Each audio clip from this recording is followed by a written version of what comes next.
Y va a ser fundamental este informe, porque allí se podrá empezar a accionar y tal vez retomar esta idea, el proyecto de la doctora Bettina Stein, de demandar desde el Estado a Macri, Duhovne, Marcos Peña, Sturzenegger, como los que tomaron deuda y después se la fugaron. Fundamental esto, ¿eh? Es fundamental este anuncio que el presidente ha hecho. Lo vamos a retomar, enseguida ya está con nosotros Leandro Santoro, que nos vamos a meter a analizar en profundidad el discurso.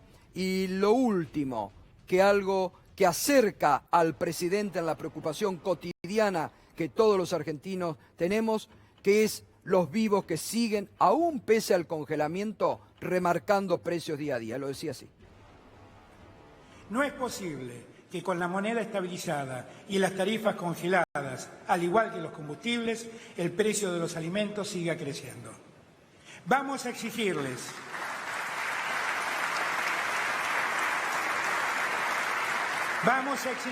total responsabilidad a los formadores de precios. Argentina no resiste más el abuso de quienes preservan su rentabilidad a costa de consumidores condenados a pagar sus excesos preventivos. Debemos terminar con la Argentina de los vivos que se enriquece a la costa de los pobres bobos que estamos condenados a pagar lo que consumimos.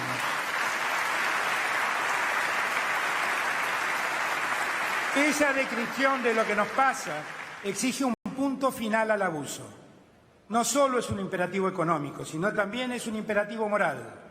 Los pícaros que especulan subiendo los precios no tienen cabida en esta Argentina. Este es el rumbo que hemos emprendido desde el 10 de diciembre. No venimos con planillas de cálculos en las que los números cierran en teoría, dejando afuera a muchos sectores de nuestro pueblo. Estamos haciendo una Argentina inclusiva en la que el primer esfuerzo sea levantar a los caídos. Parece un concepto fundamental, para que no queden dudas sobre que también allí en el día a día se libra una batalla por la remarcación de precios. Ya me voy a ir con Leandro, aprovecho el saludo. Leandro, buenas tardes, gracias por venir. Gracias por ya vamos a profundizar. Antes, y le agradezco, está Julián Denaro, que es economista, que nos va a estar acompañando algunos días. Fernando Alonso, usted sabe, se ha tomado sus merecidas vacaciones. Enero y febrero nos estuvo aquí acompañando en profundidad. Julián, gracias y bienvenido. Concepto fundamental este que me parece que remarca el presidente, ¿no? Por un lado, investigar la deuda, qué pasó de una vez por todas. Y otro, esto que cotidianamente vive la sociedad, aún con congelamiento, la remarcación de precios, ¿no? Sí, acaba de salir una estimación de que la tasa de inflación del mes de febrero es de 1,9%. Sí, Orlando Ferrer es muy positiva si eso va a ser, ¿no? Sí, sin duda. Eso da anualizado menos del 45%, luego de un año de más del 55%.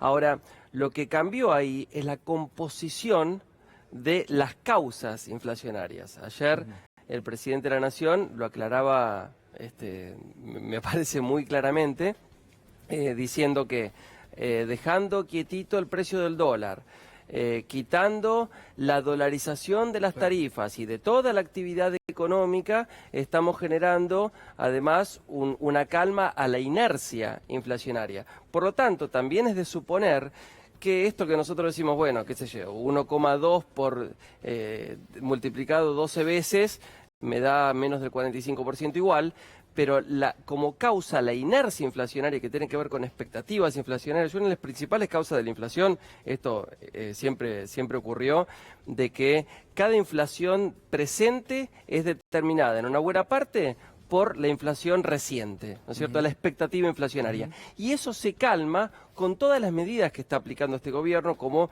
volver a poner en marcha el precios cuidados, el plan Ahora 12 y demás. Por lo tanto, mi modo de ver es que esto va a mejorar el poder adquisitivo de la mayoría del pueblo, que ha sido muy dañado. Total. Porque mucha gente siempre sostiene, bueno, la tasa de inflación que baja, y muchas veces, nosotros hace años, sí, ¿no?, que lo enseñamos esto en la facultad y que recordamos, un periodo súper destructivo para la Argentina, que fue la convertibilidad. Claro.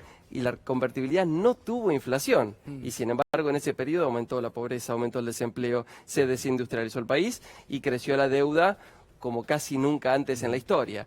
Entonces, es preferible, en todo caso, un periodo con una controlada, previsible inflación, con salarios y jubilaciones que suban por encima de la inflación. Bueno, eso es lo que busca justamente el gobierno, ¿no? Ir hacia los sectores más postergados, que ayer lo repetía el presidente, avanzar, ¿no? Justamente una de las cosas que nosotros siempre escuchamos y que permanentemente insistíamos, que Macri y su equipo, desde antes de asumir, decían que las paritarias no servían, que las paritarias, la ley de convenios colectivos de trabajo, eran algo antiguo, era algo viejo. Y bueno, por lo tanto, ¿qué es lo que hicieron? De hecho, fue generar que jubilaciones y salarios suban todos los años por debajo de la inflación. Nosotros teníamos, esto siempre lo he dicho muchas veces, pero a veces no está mal repetirlo, ¿no? En el año 2015 nosotros teníamos las jubilaciones mínimas más altas de Latinoamérica y los salarios mínimos más altos de Latinoamérica.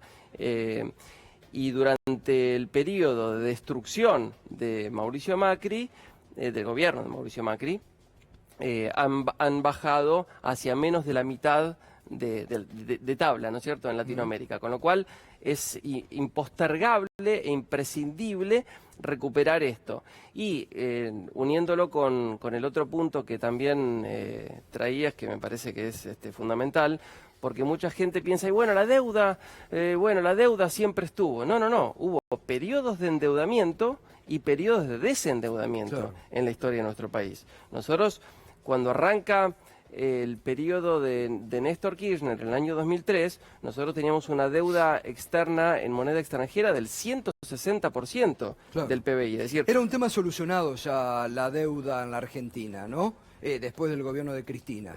Nosotros...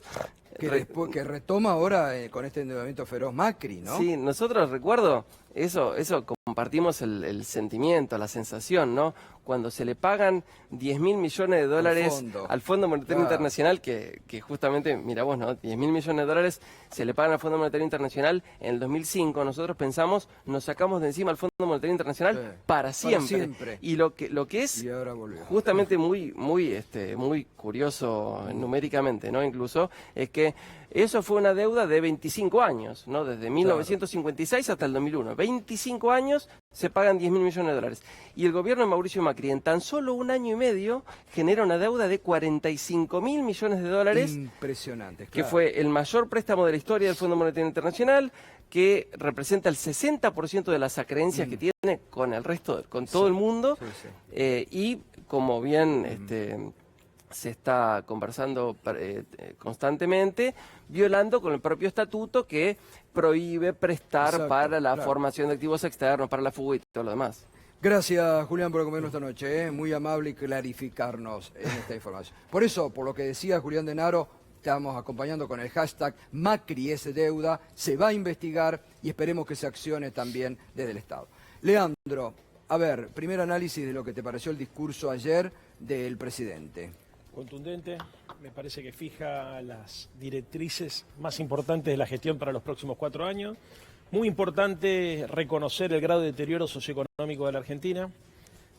Creo que, a diferencia de lo que algunos periodistas trataron de instalar hoy, deja claro cuál es la mirada económica que tiene por delante. Viste que hoy mucha gente decía, no habló mucho de economía, sin embargo lo escuché hablar de desarrollo, lo escuché hablar de la necesidad de complementar cadenas de valor, lo escuché hablar de la necesidad de pensar un modelo de desarrollo industrial productivo moderno y para eso la necesidad de pensar en un régimen nuevo de hidrocarburos, en la necesidad de pensar formas de vincular al sector público con el sector privado.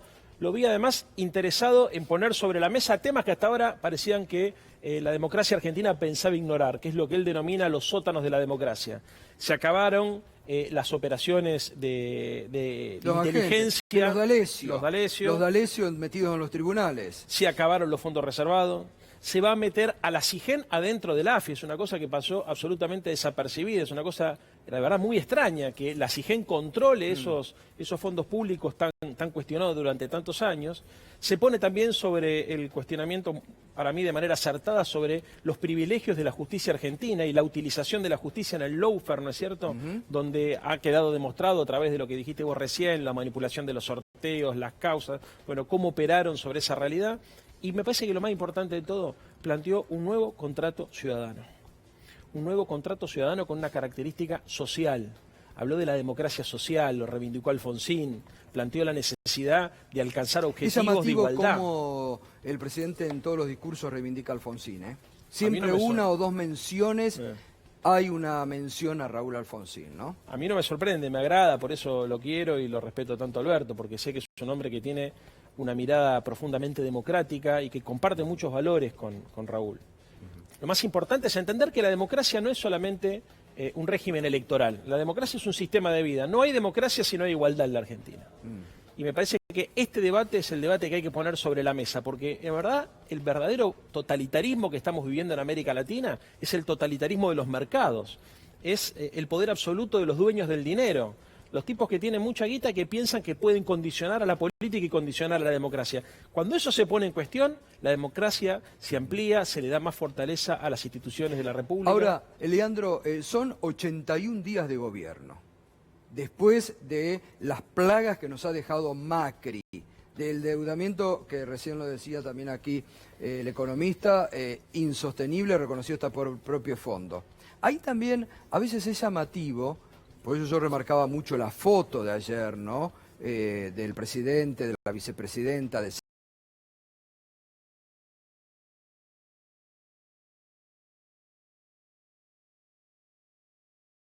un poco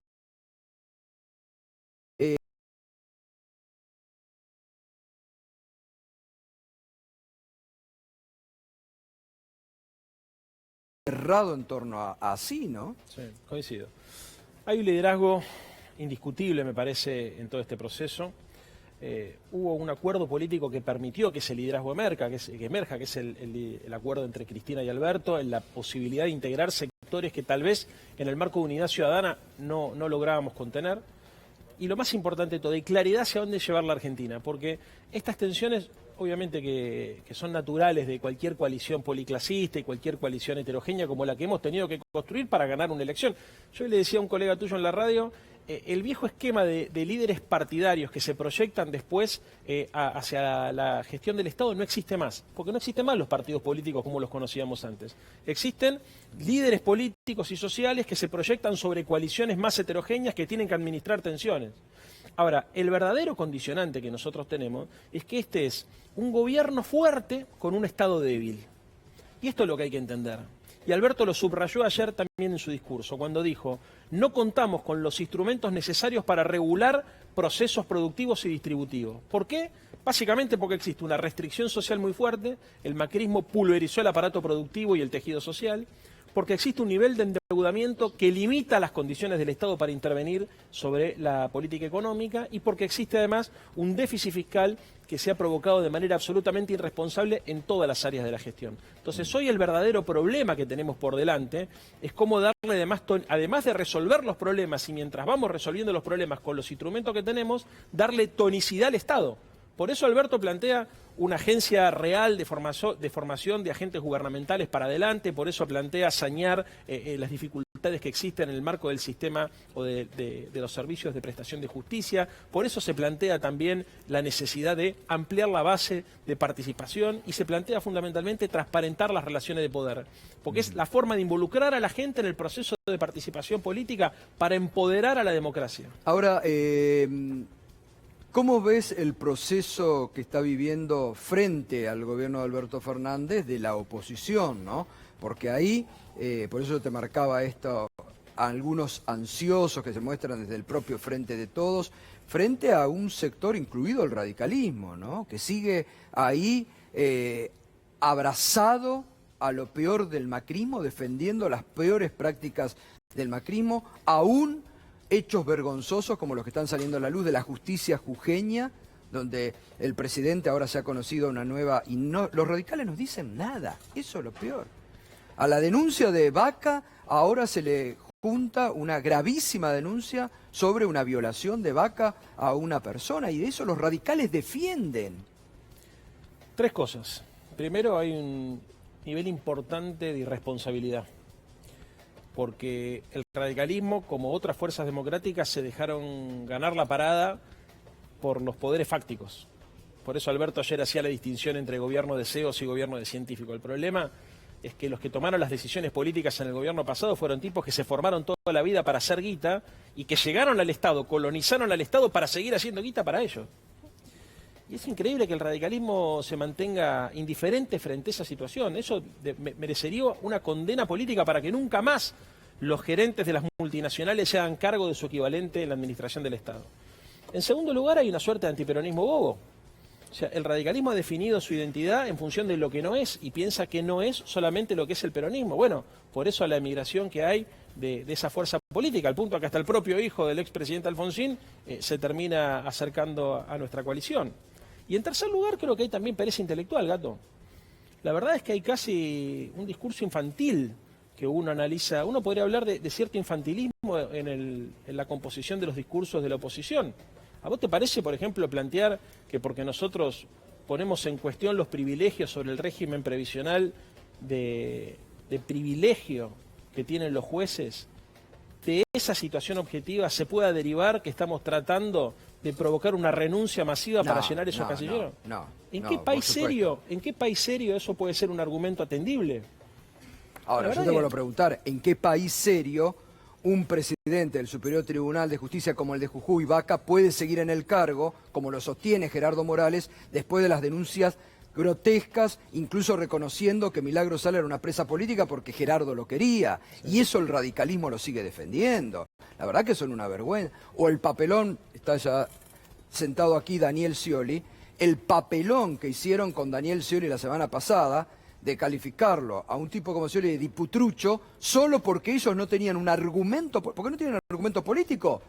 ¿Cómo iban a defender el privilegio a las jubilaciones a los jueces cuando toda la vida han ido contra eso? Le hablan a un telespectador que tiene una edad promedio mental de 9 años. Está pensado así. La comunicación política de Durán Barba se gestó a partir de esa premisa y de Marcos Peña. Entonces todo el tiempo tiraban el debate político hacia abajo. Y yo te voy a decir una cosa, igual, ojo, no es solamente responsabilidad del PRO, porque esto es algo que compete a las generales de la ley. Es verdad. O sea, hay poco nivel mediocridad en la dirigencia política de la Argentina. Dirigencia política, social, económica, sí, empresarial. Sí, gremial, es verdad, ¿No tenés razón. La dirigencia en la Argentina es mediocre hoy por hoy. Cuando los debates se plantean de manera maniquea entre buenos y malos, honestos y corruptos, esto también va para los míos también. O sea, la discusión nunca es en términos personales. Yo no discuto en términos personales, discuto en términos ideológicos, en términos de política. Quien piensa que la política se divide como se dividen por ahí en los cuentos infantiles, los bandos que confrontan por algún tipo de interés, se equivoca. Eso forma parte de un razonamiento infantil, que además complica la construcción de consensos para políticas de Estado. Claro. Entonces, acá hay que entender una cosa, me parece, Gato, que es muy importante. Nosotros estamos frente a una emergencia. Esta emergencia requiere que la dirigencia política esté a la altura de las circunstancias. La gente le está pasando mal, muy mal. En 80 días nosotros no podemos hacer magia. Se hicieron muchas cosas para tratar de ayudar a los que están abajo, en la base de la pirámide. Remedios gratis, jubilaciones por encima de lo que correspondía con la fórmula suspendida, suspensión de despidos injustificados. Podría ser una lista enorme de cosas que Alberto ha pensado rápidamente. La tarjeta alimentaria. La tarjeta alimentaria. Otro tema que ha pasado desapercibido o no se le ha dado mucha importancia es la disminución de la tasa de interés de los créditos ANSES. Hay 5 millones de personas que fueron a ANSES a sacar créditos para pagar otros créditos. ¿Qué ocurrió? Los 2 primeros años del gobierno de Macri, la gente se comió el colchón que dejó Cristina. Y los segundos 2 años se endeudó para poder mantener ese ritmo de vida. Hoy nosotros llegamos al gobierno, tiramos los 2 bonos de 5 lucas, el de diciembre y enero, ¿y qué es lo que hace la gente común? En general paga deudas. Paga deudas. O, por ejemplo, bajás la tasa de interés, ¿y qué es lo que hace la gente? Saca un crédito para pagar otro crédito que tiene. Esa franja social, y aprovecho este programa porque es un programa que se ve y que permite la reflexión, es la franja social que nosotros tenemos que monitorear. Son los laburantes pobres, los monotributistas, las personas que llegan justo a fin de mes. Hoy le decía un compañero tuyo, un tipo que por ahí, o una familia que gana 30, 40 lucas y se le rompe el heladero y no tiene cómo arreglarla. O que te enfermas y perdés el trabajo. ¿Sabés qué, Leandro? Que no hay que olvidarse, las personas entre 50 y 60 años, que el macrismo los despidió y que hoy no tienen dónde agarrarse. Ahí hay que atenderlos también. Entonces, ¿qué es lo que pasa hoy, Gato? ¿Sabés cuáles son los dos principales ministros que tiene nuestro gobierno? El ministro Guzmán, que se ocupa de resolver el tema de la deuda, y el ministro Arroyo, que se ocupa de repartir tarjetas alimentarias. Esto habla de la crisis que nosotros tenemos. Un gobierno normal, que es el que yo aspiro del cual aspiro a ser parte en los próximos meses, tiene que tener como principal ministro al de Desarrollo Productivo, que es el señor Culfas, y al ministro Trota, que es el ministro de Educación. Totalmente. Tenemos que ir hacia eso. Yo quiero que el debate, que venga Matías Culfas acá y que te explique cuáles son los planes que tenemos para crear más empleo, cuáles son los planes. Muy bien, que no ha venido todavía Culfas. Te va a venir porque es uno de los mejores ministros que tenemos, además de ser amigo mío, es un tipo con formación política y que tiene clara una mirada de la Argentina. Y Nicolás Trota, porque de lo que se trata, me parece, es de dejar atrás el país de Macri, que nos obliga a tener que repartir tarjetas alimentarias y que nos obliga a tener que renegociar. Yo quisiera un ministro de Economía que esté pensando en cómo hacer para generar incentivos para la inversión y la producción, pero tengo a todo el equipo económico dedicado a resolver una deuda que es imposible, porque la curva de vencimiento es demencial y porque además no solamente tomaron deuda con el fondo, sino con un montón de bonistas. Esta es la clave de la gobernabilidad de los próximos años. Pasar de un modelo especulativo donde hemos tenido que asistir a la gente en situación de marginalidad extrema, a un modelo productivo donde la gente pueda, con su propio trabajo, disfrutar de lo que el peronismo históricamente denominó movilidad social ascendente. Totalmente. Leandro, gracias. Gracias.